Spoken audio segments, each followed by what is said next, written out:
The following program was provided by an independent producer solely responsible for its content.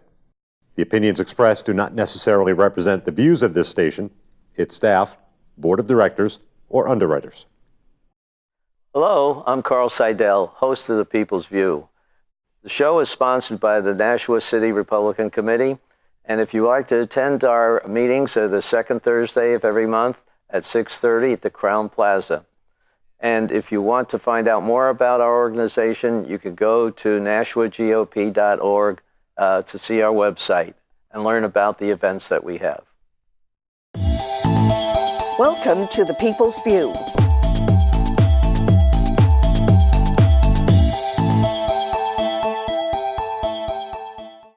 Hello, and help me welcome Steve Negron from Carl, how you doing? Ward 5 and Kevin Scully from Ward 6.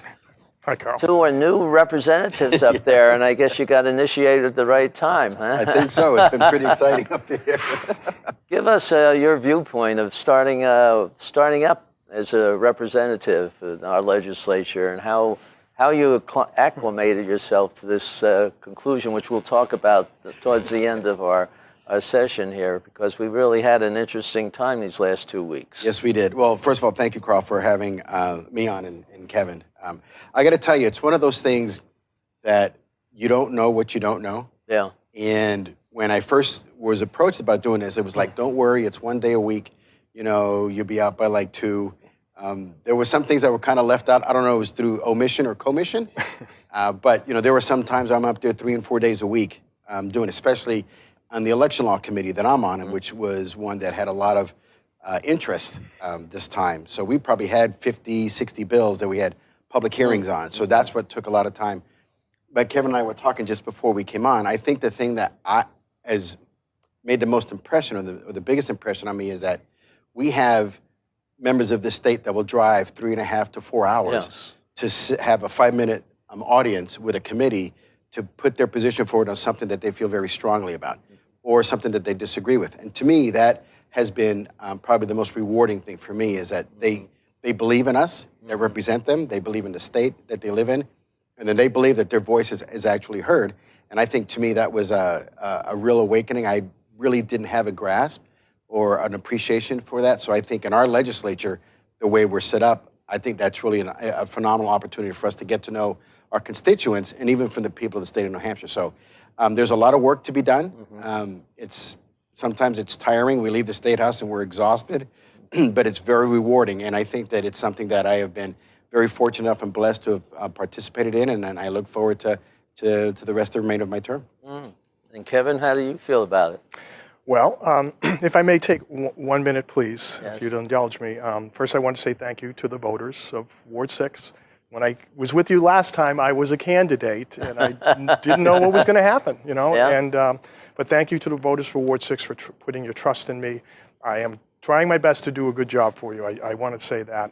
And I want to thank you as well for helping me through the process. You took a lot of phone calls from me all the way through, because you know, I needed some help and guidance. David Moritaki has been a tremendous help to me. Dan McGuire, Don Gorman, ex-reps, you know, who I think the people who have gone through it want to help other people through it, because they know some of the problems if you go up there blind, you know, because that's pretty. It's pretty hard to get acclimated to something you haven't been involved with. Right, because you know, Steve's a really bright guy. I think I'm pretty smart too, but you're still, it's an entirely different world, entirely different society and culture, and it really does help to have people like you help us get. It really helps speed the learning curve, and I really appreciate that. So now, what was the question again? How did you like what happened? How'd you get acclimated up there? I mean, you can start. I don't want a long spiel about it, because we got to get into some of the details of what happened over the last couple of weeks. Right. Well, I'm sure it felt like a hick getting off the bus in New York City and just looking around saying, oh my God, you know, I'm actually here. I asked a lot of questions, and I think you have to really kind of swallow your pride. You could sit there and pretend you know everything, but God knows I didn't. Asked a lot of questions. People were very helpful. I think we are finally really getting a sense of how this works and getting our feet underneath us. as you talked about in the committee work, that's really kind of the heart and soul of what we do. And things are divided up into sections. You know, we have approximately 20 standing committees, and you are on election law, I'm on children and family law. To be honest, that one's kind of tough for me because, as Representative Dan Itza, our vice chair, said, you know, if you believe that a man's home is his castle, everything that we do in that committee, you're already inside the castle walls. So the state is stepping into families and deciding, does a child stay, do you take a child out, divorces, you know, it's like anything that can go wrong in a family, we get. And so I wouldn't exactly call it fun work, but it's very important work, and I'm really, and the other people on the committee too are really trying to find that balance between the rights of the family versus the obligations of the state to protect people. So all I can say is doing our best. Okay. Well, you got the training up there, and you got to, I think both of you have actually spoken in the well. Yes, sir. Which is even unusual for a lot of first-year people. How did that feel?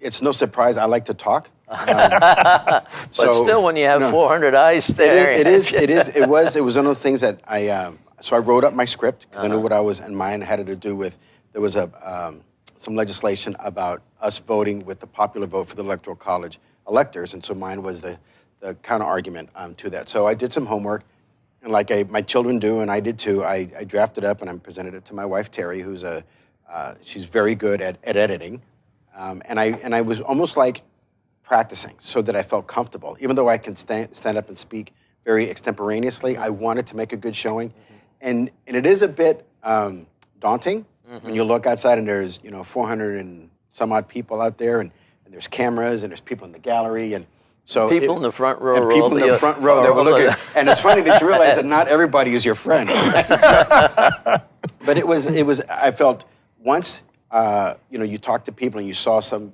Kevin went before me, so I said, okay, if Kevin's a freshman, he can do that. I could probably do this as well. So it was really a great experience, and I'm looking forward to it. So my committee chair, Barbara Griffin, is tremendous. I'm always like, can I do the parliamentary inquiry? Can I do this? She's like, relax. It's okay. You'll get your turn again in the future. But it's a great opportunity to be able to have 3 to 4 minutes, put your point out there succinctly.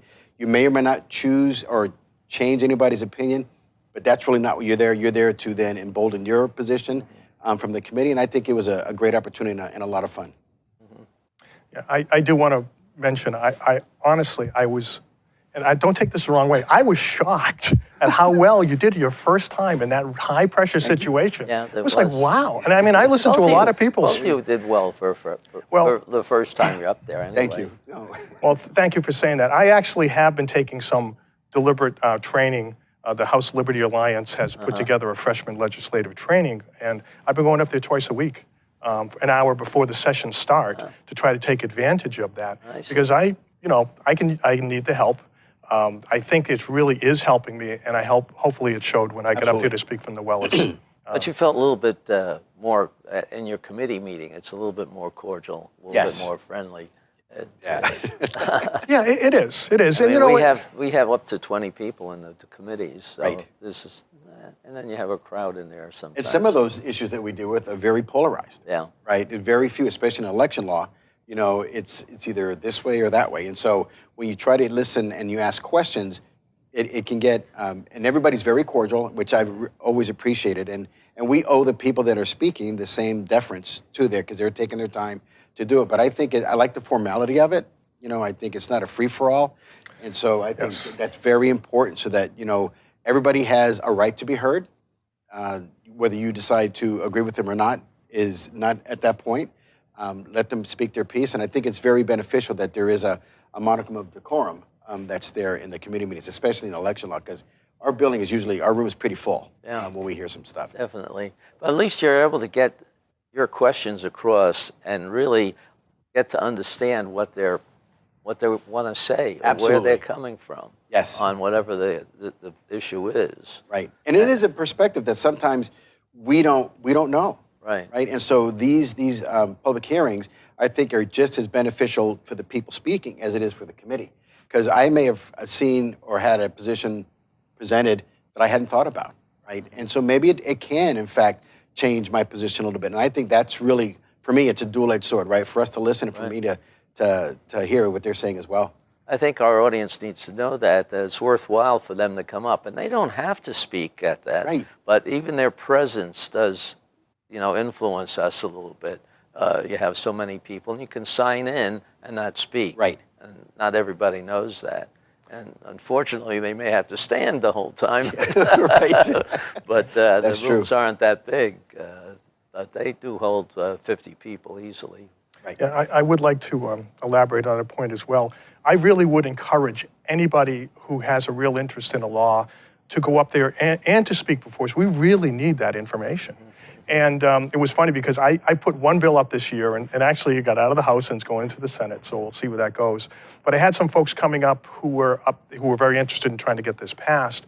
And there was one woman who was a nurse, and this is in the medical field. And I really was encouraging her to try to do it. And she's going, oh, no, I'm so nervous. I really don't. I'm saying, listen, I really think they need to hear from you.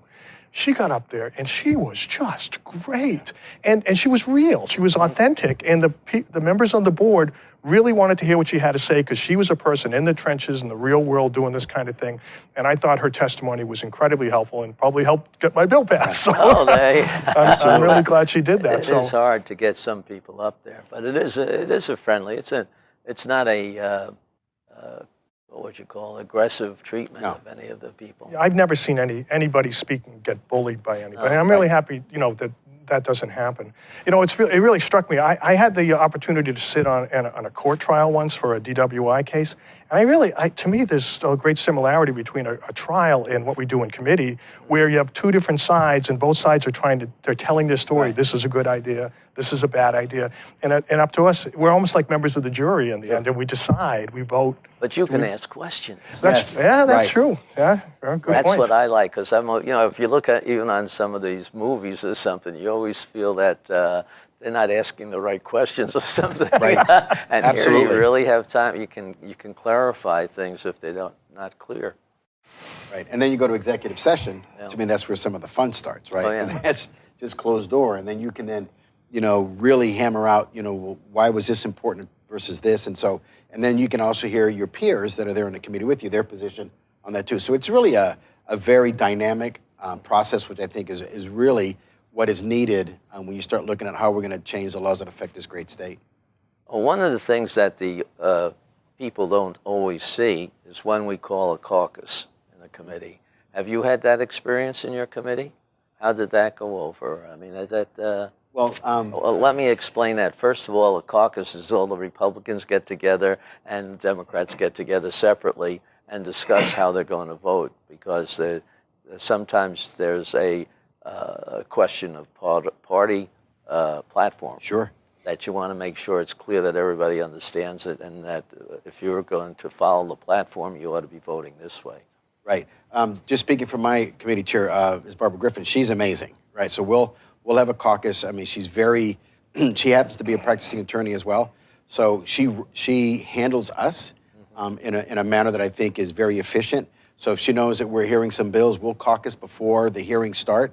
She'll go through all the bills. Okay, what's our position? She'll take a vote. So she knows what the people that are in her party, what their positions are. And I think that's very helpful, so that when we actually get into executive session, she knows the numbers, for lack of a better term, what she has, whether or not she's going to get a favorable vote or not. So I've been very fortunate to learn from somebody that I think is very well versed in that, and so that's either good or bad. So hopefully at the next time, if I serve on a different committee, that's my data point.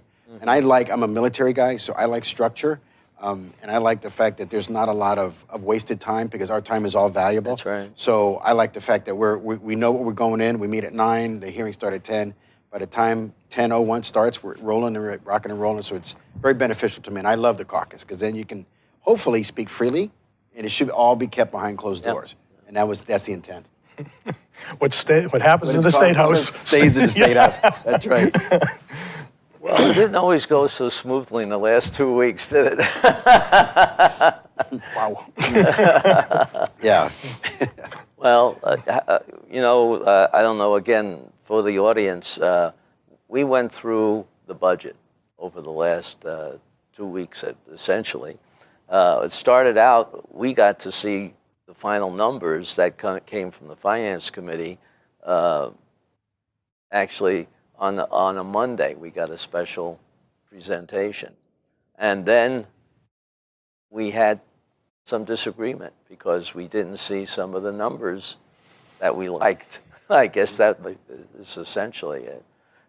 It was a good budget. I know that the Finance Committee worked hard because they were up here 6 days a week, probably, for the most part, going through the details. And there is detail in there, and that was one of the problems, that we got a lot of presentations to us, and they worked out numbers according to what was the income, and it was a balanced budget, and they had money coming back to the towns, and hopefully for tax relief. Again, though, but we couldn't put tax relief as a determinant on the bill. But anyway, I guess it boiled down to just the bottom line. It came down to whether you wanted, and the numbers kept floating back and forth, which made it even harder. And we got the first ones on Monday, and we were supposed to vote it on Wednesday. And it was kind of hard, if you wanted to suggest any changes, to put the kind of detail that was already there. You had to sort of argue in mass, I guess you might say, for the whole budget, because you didn't want to cut a lot of the good programs were in there, but at the same time, you didn't want to spend a 10% increase in the budget. And that was one of the numbers. I think it varied between 7 and 12% or something like that, depending on which way you put the puzzle together. So what did you think when you got into something like that? All of a sudden, your nice, easy, straightforward way, which, you know, it handled pretty well. One session we had earlier for just the legislation, we went through, I think it was 200 bills, didn't we, in a day and a half? So that was easy. Right, it was. Right? Relatively. Relatively, right. So what do you think about this situation now, and where do you think it's going to wind up? Who wants to lead? You first. No. Well, certainly there's been a lot of fur flying since Wednesday with the vote that did not pass House Bill 1. I think there's a couple of things that are important, Carl, to realize. One, for me personally, right, there are things that are pretty simple, right? Now, I understand, having done budgets myself and having a company and having done government contracting for over 30 years, I understand what budgets mean. And it's a plan, and I understand that. I think for me, at the end of the day, I ran for my constituents in Ward 5 that I would limit government spending. And I think that was just a trickle down from everybody who's been exasperated with the way spending has been doing in our state and even in Washington. And so for me, when I saw that there was a 10.5% increase, and yet our platform says that we will keep that increase to a CPI, or what the rate of inflation is, plus growth, which was 3, actually it was 2.8, we bumped it up to 3. It was a very simple decision for me. And so it was a question that I would ask if I came back and I met somebody in a coffee shop and they asked me, did you or did you not vote for a budget that had a 10.5% increase? I could look them square in the eye and said I did not. For me, it was that simple. I think what happened now is it was a pillar, right? It was a pillar of what our party was trying to pass. And one of the things, and we've seen stuff in the Union Leader, and we've seen stuff in the Telegraph, and we've seen a lot of things going back and forth that I think is not healthy. I think that when you start losing sight of the premise of why there's a disagreement, and disagreement is healthy, it's not something that shouldn't happen. Nobody gets everything, but somebody will get something, right? So perfect is the enemy of good enough. And when we had a group of people that decided that, you know, this was just too much of an increase for us to pass down to the taxpayers, I think we decided this point in time that we were going to say no as a group.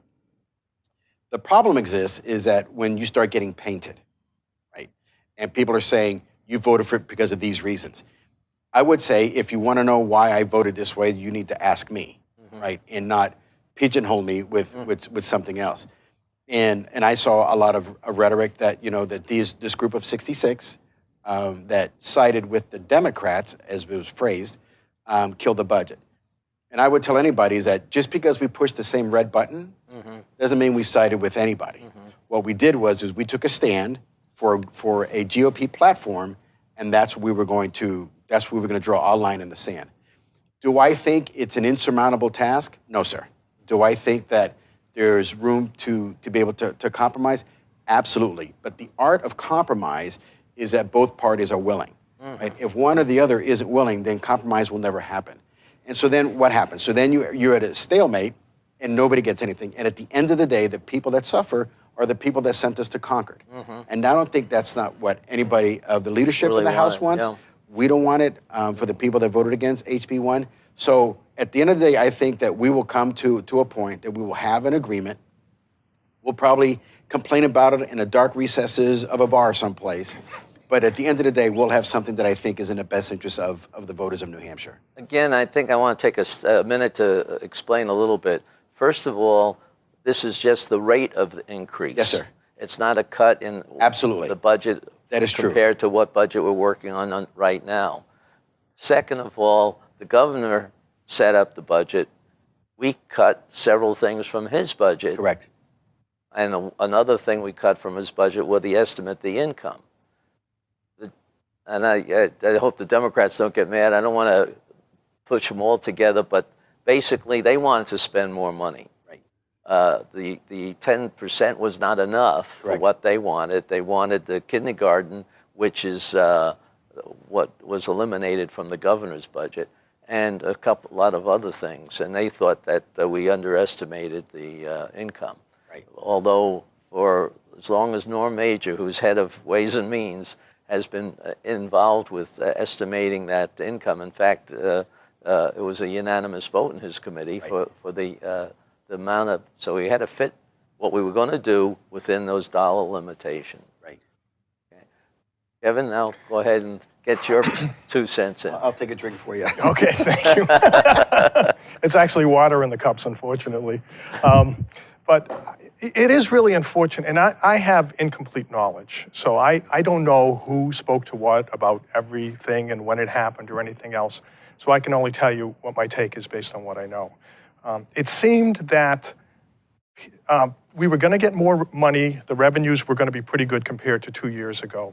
And some people took that as a cue that they could spend it all. And there were other people who had very principled objections saying, wait a second, the Republican Party is its platform. We laid out very succinctly and specifically to all of the people who we are, what we believe in, and we said we are not going to grow government faster than the rate of inflation plus growth. So those people saw this budget coming down now that, 7, 10%. It was a big, big increase over that. And they were looking at this saying, well, wait a sec, don't you read the platform? Don't you understand?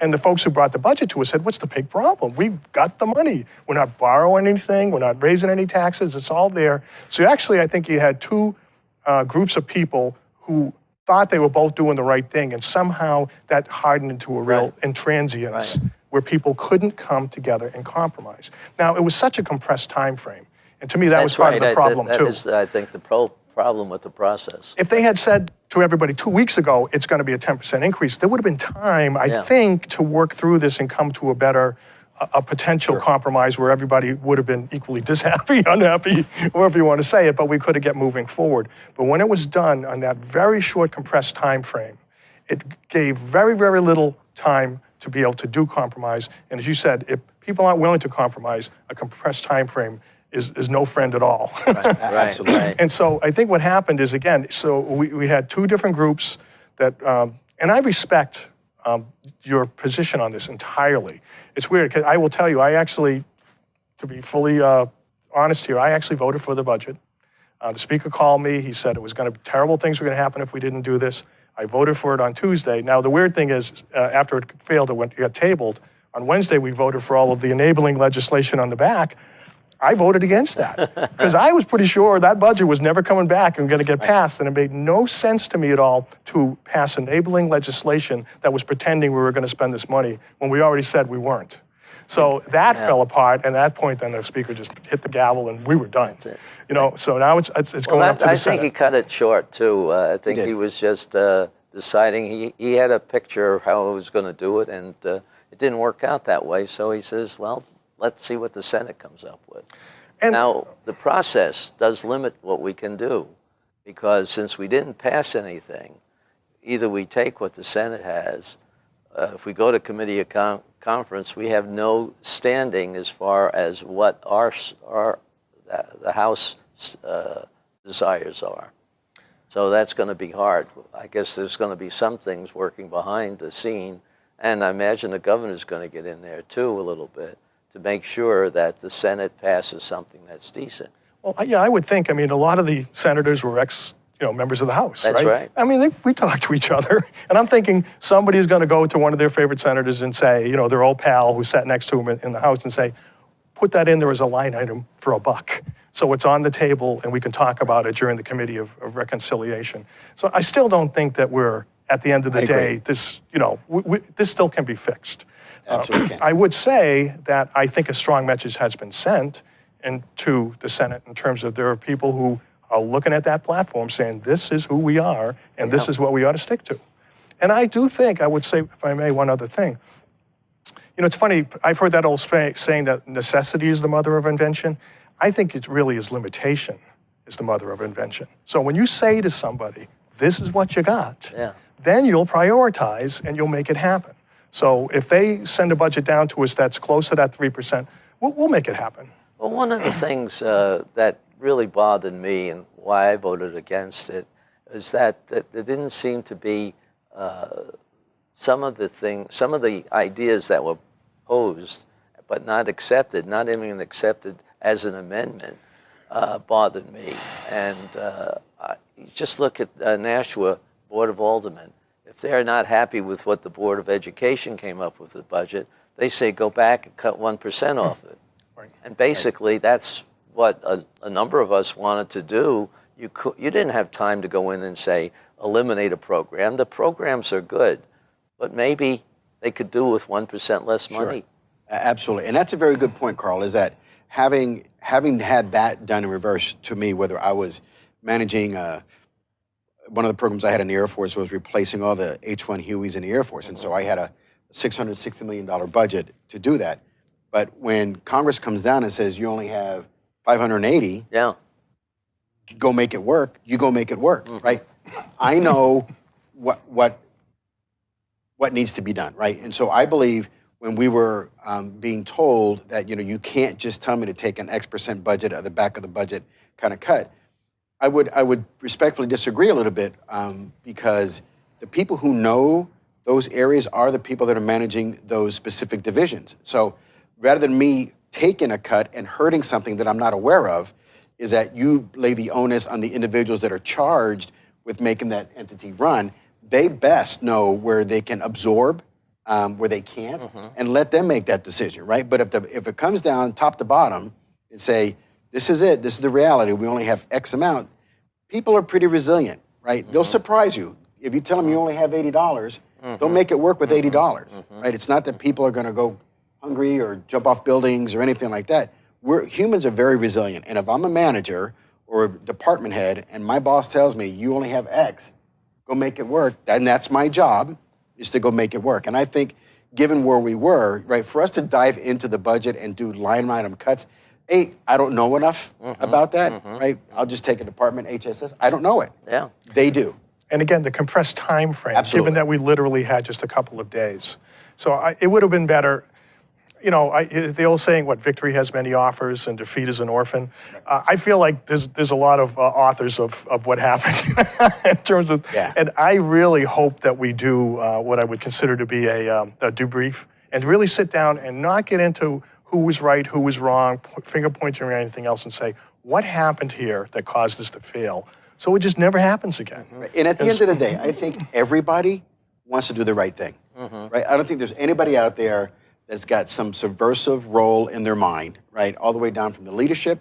And I like Speaker Jasper. I do, right? He appointed me as a whip for my committee. He's helped me. He's been very cordial. All the leadership. So I don't believe there's anything of ill will across the board, right? Sometimes you have difference of opinion, and that's okay, right? So what you do is you get in the middle of the line and you find some place that's going to be beneficial for both. So that's what I said earlier. We'll get there.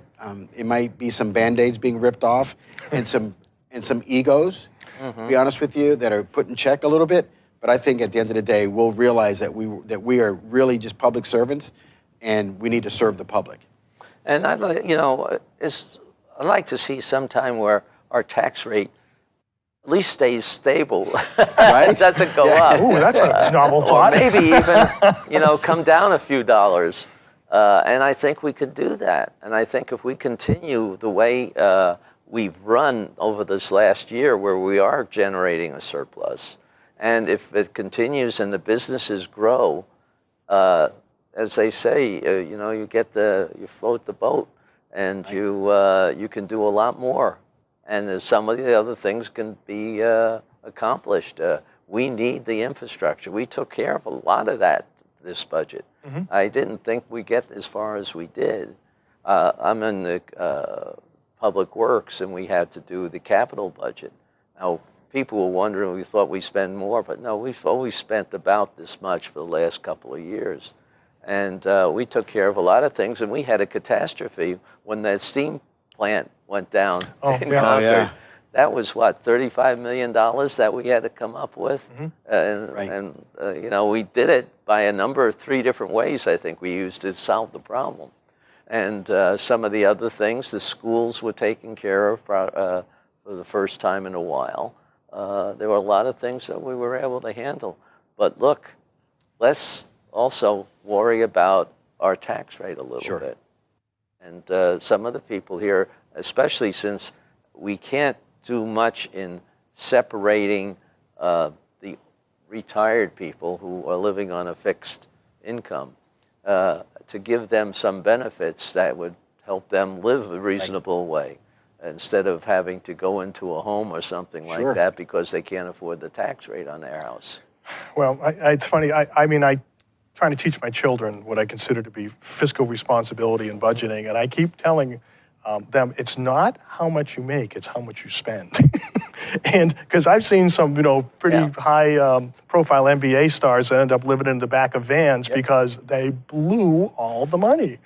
And so you don't have to spend every dollar you make. Right. Put some aside, because someday you're really going to need it, and boy, isn't it nice to have it there. So I do respect the position of don't spend every single dollar that comes in the door.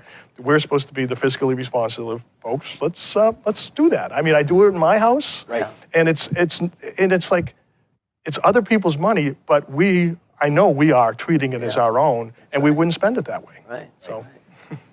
So it's going to be interesting. Talk to your senator now.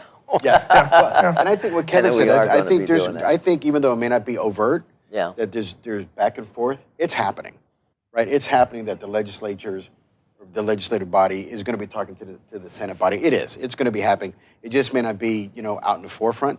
And they understand. Right? I mean, the Senate understands. And I think it was a surprise to them as well that the budget wasn't passed. And that's a message in and of itself to the Senate. Like, okay, why didn't it? Right. So maybe they do their own postmortem as to what it is, and they're going to see that that hopefully that there were the legitimate reasons why there were those folks that on the Republican side that didn't vote to pass the budget this time. Right. Well, I think so we don't make the same mistake again, and I don't think we will. I think a clear signal has been sent to the Senate, so they know that if they spend every single buck that there is, they're going to have a problem. Well, they have a bringing it through the model House. to work with. I mean, even though we didn't approve the model, it's still there on paper. It's on the table, so they can look at it, whatever. But I think the process, has to be understood. It's not really as fair to the governor who comes in and 6 weeks later has to present a budget that's already been shaped by the other party. Correct. Correct. And then the Finance Committee, who has the experience. We have some people there have been on it for God knows how long, 20 years. They'll have the experience and know what happens with certain departments. I know. I know we do feel awful to think those people had spent so much time what, 6 days a week, probably some of them 8 hours a day, maybe even longer, for that period of time to put that together and to have it all fall apart. I'm sure it was heartbreaking for them, frustrating as all heck. I'm sorry it happened. I do think when all the dust settles and the smoke clears, we're actually going to be in a good place at the end of this whole process. Well, I hope so, because I looked at this as an opportunity to really got a businessman in there as a governor. Yes. To look at our administration and see how it could be improved. I mean, there are a number of bad things that happened over the last couple of years. Just at in this fiscal year, where the HHS couldn't tell us how much money they spent 4 months after the end of the first fiscal half of the budget. Right. And we find out that they spent, what was it, $30 million more? No, more or whatever. No, it's more than that. That was like 70, 80. 75, It was- $80 million. yeah. Right. And Wow. And I think Governor Sununu is going to come in and hold those people accountable. Oh, yeah. Right. And I think to piggyback on what you said, having a business acumen, I think is tremendously beneficial. Right. Mm-hmm. You need to manage. I mean, he's the CEO, right, of the state. That's Yeah, what he is. that's it. And so he's got departments, and everybody is accountable to him. And so I think what's going to happen, and it may be a rude awakening to some people, is that, what do you mean you're holding me accountable? Well, we are, Yeah. right? Because at the end of the day, sometimes we forget that that's not our money, right? And so I think that with Governor Sununu, and I think, as we all do, any of us who've ever prepared budgets, we know that it's not going to stand the initial contact with the enemy. It's just not, right?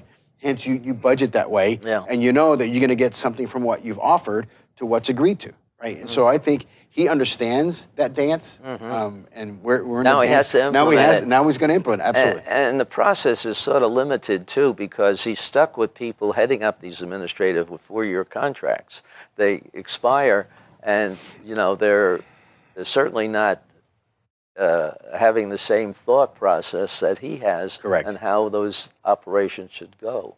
And that's going to be interesting. He's replaced 2 of them. He's got 2 more in the next month that he's going to replace. So we've had some experiences with departments, and I go back to 2011 and 12 when the Justice Department wanted something where they thought they were automating their operation.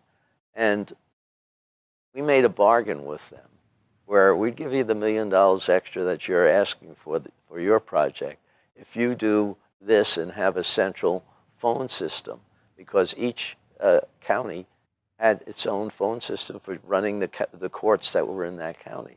Wow. So we put it together up there in Concord, and it was all connected by phone. All the things came up so that if somebody, in the county areas, you'd pick up the phone and then, it wasn't ringing, you'd do something else. Well, these people were just on the phone all the time, talking to one another, learning about problems, how problems were solved in A, and, we can use it over here in B. Sure. And it works so well, they're doing it probably twice as fast with half the staff. Right. And we got to get them thinking that way. And I think Governor Sununu can start that. I mean, he's a very enthusiastic person who has some of those ideas. And I liked what he did when he had Charlie Arlinghouse come in on the budget. I thought that was a very good one. You haven't had the benefit of going through one of Charlie's analysis after the budget comes out. He's really good. He knows his numbers. And, I guess he was giving certain limitations, because I know he's a fiscal conservative too, but since he looked at it and he said all this money was coming in, so we could spend it. We're not increasing anything. But I think that he will look at it and say, oh, well, you didn't give me that restriction when we were looking. Sure. And I don't know if that was, and we were talking just before coming on with you, was that the envelope by which the finance committees and the Ways and Means had to work under, right? Do you have these platform issues, and those are, in addition to some of the other constraints, these are some of the constraints as well, and I don't know the answer to that. Well, they should be looking at the platform, but maybe they didn't either. Yes, sir. Right. Actually what they're given is the governor's budget. Right. And then, all right, let's look into this. First of all, are his income numbers right? And that's why they did have Ways and Means earlier come up with these are our estimates, which was a whole month ahead of usual. Right. And so they said, all right, we'll work with that. I'm supposing, I didn't hear this, but this is what it looked like to me. And they trimmed that, and they made sure that they asked the right questions. If somebody came in for too much money, they cut it back.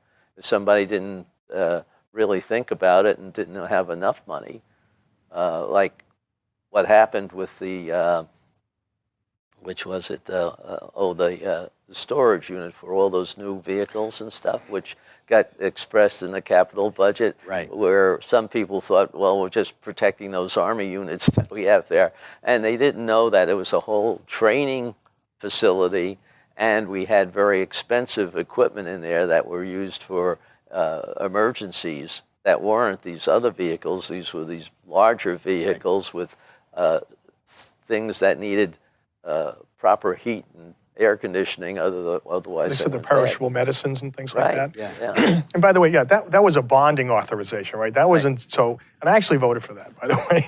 It wasn't. They didn't say we're going to spend all of that. They just said we have enough money in that budget so we can go out and go for competitive bids and get the best bid and then go have the thing built. But I think they put enough aside to do that, and I'm hoping there's be some money left over well, when they're done. Be, yeah. But what happened is that first estimate they came out with was $750,000, and then when they finally put it out to bid, because somebody, whoever made that up, okay. Well, that's a good number. Yeah, sort of top of the head. They didn't go through the Public Works Department. And as soon as the Public Works Department looked at it and looked at what they thought they were going to get, says, you're not going to do it for that much money. In 2 days, they came back with a bid, which was $2.5 million. And that's where people jumped all over the capital budget. And that really, it bothered me because people were saying the wrong things. You know, it wasn't for those other vehicles. I mean, they were included because you might as well, but you had to do it, and you had to have a training facility because the storage area that they had was 100 years old. Right. And it was falling apart. And I got to tell you, that's one of the I think the really natural roles of government is stepping in when you have an emergency. Right. And I want to have everything ready there when you have that emergency so you can go help people instead of saying, oh, let's get it in, 2 weeks from now. No. You got to have it ready to roll when you really need it. Yeah. And the same thing with that steam company that went out of business or is closing down in May, I guess it is. We had to turn that around. But they came up with an intermediate solution so that we don't freeze next winter. Like that? Anyway, we have something that would keep the facilities open.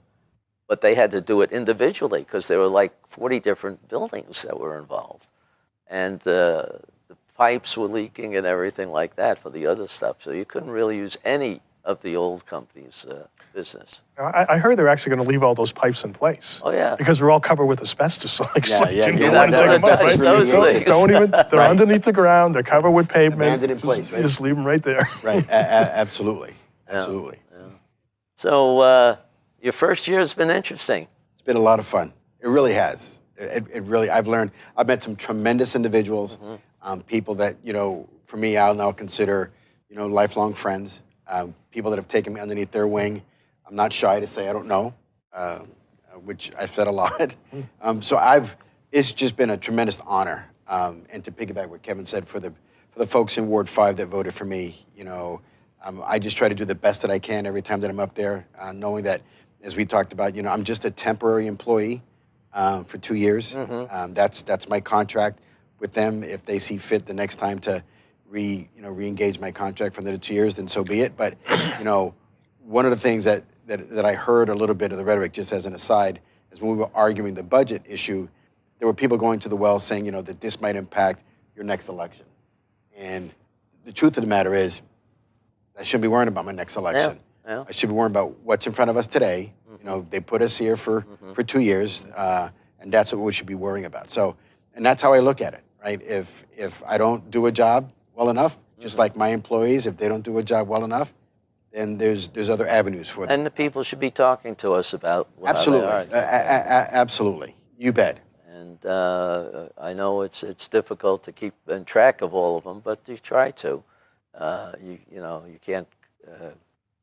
You sort of focus on the people in your district anyway. Well, those people from Ward 5 are not shy. I can tell you that much. They know exactly the email address and the phone number.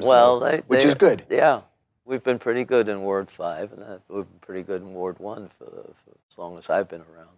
And I think that the people have to understand the full story. And that's one of the reasons where I have you two on. Right. Okay? So we get your new opinions, your new focus. And what do you think, Kevin, you're going to do next year? I mean, Well, I don't know what your committee's going to get. I don't know what we're actually more of the same. Yeah, well, we're tackling divorce right now in terms of equitable splitting of wealth and management.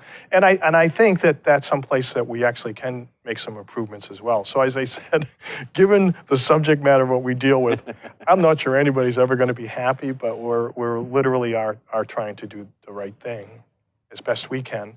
It is interesting too that once it comes out of committee, then it goes before the whole House. And that in itself is kind of an interesting situation. Did you ever talk about that thing, the consent calendar and the how that works? Or no, we haven't talked about that, I don't think, because the consent calendar sort of goes right through. Yeah, you want to say something on that? Well, yeah, if I may, to those who don't know what's going on up there on a day-to-day basis, we do our committee work, and then from the committee, we have recommendations in terms of a different law or bill that comes out. So we'd either pass it as is, it would be ought to pass. It could be ought to pass with amendment. So because this is one of the interesting things I didn't know, when a bill becomes before the committee, it's not your bill anymore. It becomes the committee's bill. That's right. And then they can actually change that and send it out as an amended bill with a recommendation ought to pass, or it can come out as inexpedient to legislate, which just says, never mind. And so they have the bills that come out of the committees, if a committee has, say, 20 people on there, split between, say, 12, 11-9. Yeah, 11-9, Democrat, Republican. If it comes out of the committee, 20-0. So everybody thinks it's a good idea. It usually goes on something called the consent calendar. And so all the very, very non-controversial bills, and 85% of what we do up there is probably non-controversial, right? They go on the consent calendar, and we just vote them all in one voice vote, up or down.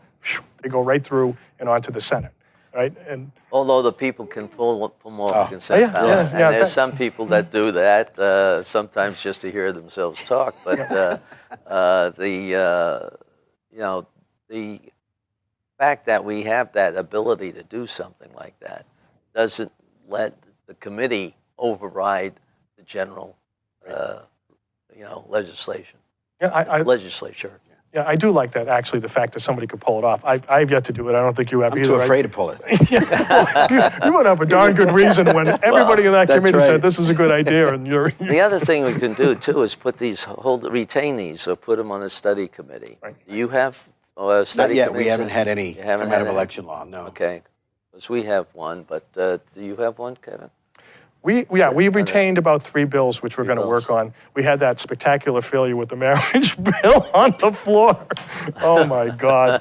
Now, I will say it needed work, but the person who decided it needed work went immediately to indefinitely postpone, which was kind of the nuclear option, and I don't think that we should have done it that way. We should have tabled it, right, and we could come back and fix it. So be it. We'll. It's funny, because these things happen so fast. That's the other thing, and especially as a freshman, it's oh my God, boom, boom, boom, and I'm afraid to get up there and try to stop that process right now. But I was sitting there going, I don't think this is right. We shouldn't be doing this. Well, we're going to be busy. We have till June to finish up, get a budget out. Yep. But then July and August are pretty good. That's your vacation time, guys, because those bills that you put on committee or put late on the table be brought up for committee work. So September, October, November, Right. you might be working on something. Oh, yeah, I definitely know we will be, because we have at least 3 bills that we've retained, so. And Yeah, then so when far. November comes, you ought to start looking at legislation, because December's when you have a 2-week period to get it Right. in there and worked on. And we have something like, 14 lawyers to do all the work for 400 It's amazing. legislators? You know, that's the other thing is, you know, this how a thought gets out of somebody's mind onto paper that eventually gets translated into a billese, right? Which is what we then see in committee. It's really it's a pretty impressive process. And we do it with 400 of us. Right. I mean, we were just talking today where I was working about California's legislature and how much money they make. And I said, but you know what? We represent 3,200, 3,300 people. They represent literally hundreds of thousands. And they probably never see anybody ever voting from. Yeah. I can walk into Shaw's, I can go to a Little League game, I can do anything, and I'll see a constituent, right? And I think that's really the basis of why our legislative process, and our the way we handle how we send people to Concord is really the right way to do it. It is a representative government. It really is. And you know what? The $200, I'd buy lotto tickets with that. So. No. Now, they were thinking of doing that for some of the budgets in the past. Well, gentlemen, thank you very much for your Carl, time. thank you so much, sir. We really Absolutely. appreciate Oh, that. this was a blast. And we'll have to do it again, maybe towards the end of the year when we find out what we have for But a our budget. budget is absolutely, Okay, we'll do that, all right. absolutely. Okay. Well, thank you for listening in.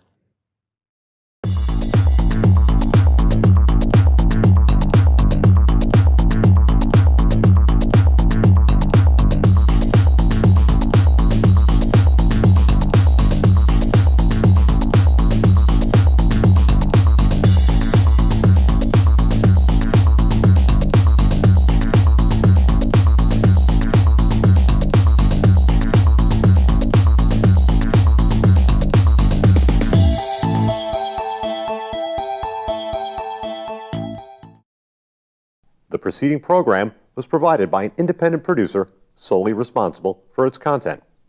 The opinions expressed do not necessarily represent the views of this station, its staff, board of directors, or underwriters.